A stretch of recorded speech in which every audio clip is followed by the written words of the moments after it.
Masabang balita para sa akin. Nirevoke na rin tuluyan ng LTO ang aking lisensya. Ah, di okay. Eh di wow. Wow. Revoke nyo na. Yusek Lacanilaw. Ang galing mo talaga.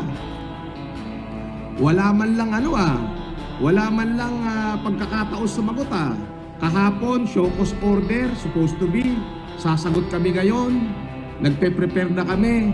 Bigla ka namang naglabas na revoke na. Ang galing. Tanggap, inihintay ko yung formal na show cause order mo. Wala pa ako natatanggap. Revocation na agad ng license ko. Sa'yo na. No problem. Di wala na akong pagod kayo. Di na ako magdadrive. Di ba? Dagdag na nga lang ng tao na driver ko. Tama na, may edad na ako eh. Hanap na lang ako ibang driver. Sige. Yan ang gusto mo. Okay, fine. Call ako. At least sa akin, hindi ganong masakit. Hindi lang ako pwede mag-drive. Passenger na lang ako. Bibili na lang ako bago sasakyan. Yun. Yun na yung worst. Okay. Ikaw. Paliwanag mo bakit yung nakaw kong sasakyan na-transfer. Bukod doon bukod doon. Ang daming problema ng LTO. Di wagwagin natin araw-araw. LTO naman ang pagtitripan natin ngayon. Wala na ho ako lisensya. Revoke na ho. Fine. Thank you. Ano yung kakaso ko kay Lacanilaw? Marami. Maraming kaso yan. Yung sasakyan ko, nakaw, naka-alarma, may HPG report, kompleto na report, bakit na i-transfer sa ibang tao? Ibig sabihin, hindi sila nagtatrabaho. Yung mga matitinding problema, hindi nila ginagalaw.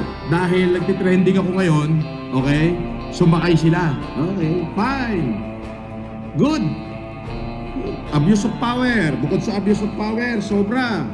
Wala pa ako natatanggap na wala pa ako natatanggap na show cause, formal na show cause order para magpaliwanag. Nag-post sila sa Facebook, vlogger, wala naman sila nilagay na pangalan. Ngayon, revoke na yung lisensya ko. Dahil tinamaan siya sa sinabi ko. Totoo naman. Bakit yung mga encumbered na sasakyan? Ang daming encumbered na sasakyan. Na itatransfer ng LTO sa ibang may-ari, encumbered pa yun. LTO, magsalita kayo. Ako okay na. You already did your worst. I have my worst. I accept my fate. What is my fate? I cannot drive no more. And my license is revoked. Fine. I accept it. What is unacceptable? Hindi pa ako nakakatanggap ng show cause formal na show cause order. Kahapon ko lang nabasa, Facebook pa yon, wala pang nakalagay na pangalan. Okay, yung muka ng vlogger na sinasabi mo, naka-blurred. Hindi ko matukoy kung ako. And then, ngayon, to prepare para sasagot sana kami, antimano, ngayon lang, nirevoke nyo na lisensya ko.